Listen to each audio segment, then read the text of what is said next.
यह फिल्म 2011 की पहली adventure film revolutionary life of ओशबा है। इस फिल्म को जेम्स कैमरन ने बनाया था और इसे एवाटार जैसी 3D टेक्नोलॉजी से शूट किया गया था। सबसे खास बात यह है कि ये एक सच्ची कहानी पर आधारित है। कहा जाता है कि जब सिनेमा में ये फिल्म चल रही थी तो एक प्रेग्नेंट औरत इसे देखकर सीधे अस्पताल में डिलीवरी रूम पहुंच गई थी। बिना किसी देर के कहानी शुरू होती है। पापुआ गिनिया में एक जगह है जहाँ एक प्राचीन और बहुत ही कम देखी जाने वाली कॉपर फॉरेस्ट तांबे का जंगल है। वहाँ एक बहुत बड़ी गुफा है जिसे गुफाओं की माँ कहा जाता है। ये कई किलोमीटर तक फैली हुई है और कई बंद रास्तों से होकर सीधा समुद्र तक जाती है। इस रहस्य को सुलझाने के लिए एक अमीर बूढ़े आदमी ने कई प्रोफेशनल डाइवर्स को बहुत पैसे देकर बुलाया। उनमें से एक थी एमिली सर। बूढ़े आदमी ने एमिली से कहा, तुम 3 दिन से सोई नहीं हो, अब थोड़ा आराम कर लो। लेकिन एमिली ने ठंडी आवाज में कहा, कोई मुझे अमीर बनने से नहीं रोक सकता। फिर उन्होंने डाइविंग सूट पहना और पानी में उतर गए। कुछ देर बाद वे एक जगह पहुंचे जिसे शैतान के 100 मुंह कहा जाता है। अचानक गुफा का रास्ता गिर गया। उन्होंने बड़ी मुश्किल से वहाँ की चट्टानों को हटाया जो रास्ता बंद कर रही थी। ये रास्ता इतना संकरा था कि सिर्फ एक इंसान ही निकल सकता था। डेविड सबसे पहले गया, फिर एमिली, और धीरे धीरे वे शैतान के घर के दरवाजे से गुजरे। एमिली बीच रास्ते में फंस गई। इसलिए कहा जाता है कि ज्यादा मोटी औरतों के लिए ये काम मुश्किल हो सकता है, लेकिन बहुत मशक्कत के बाद एमिली बाहर निकल आई। तभी अचानक एमिली की ऑक्सीजन पाइप टूट गई। डेविड ने अपना मास्क उतारकर उसे सांस लेने दिया, लेकिन एमिली ने वो मास्क वापस देने से इनकार कर दिया। डेविड की जान जाते जाते बची। आखिर में उसने जबरदस्ती मास्क वापस लिया, लेकिन तब तक एमिली की जान नहीं बची। डेविड जब एमिली की लाश लेकर बाहर आया तो जैक, एमिली का भाई, को उस पर चिल्लाया, तुमने मेरी बहन को मार डाला। जैक गुस्से में कहने लगा कि वो अब बाहर लौटना चाहता है, लेकिन उसे नहीं पता था कि बाहर तेज तूफान आया हुआ है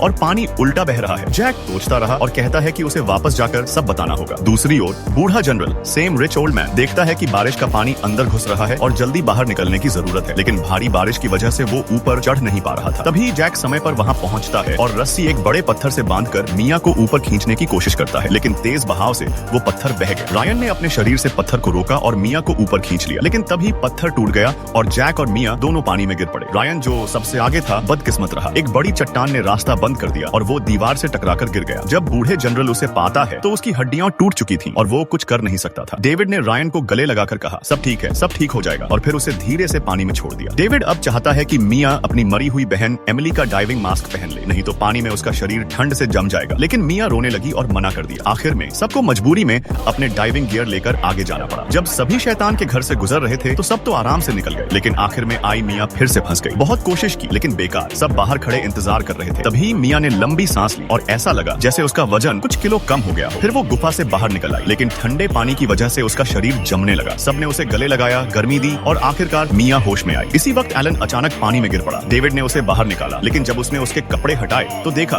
कि उसकी छाती सूज गई है। उसे डाइविंग की बीमारी हो चुकी थी। वो जान गया कि अब उसका अंत है।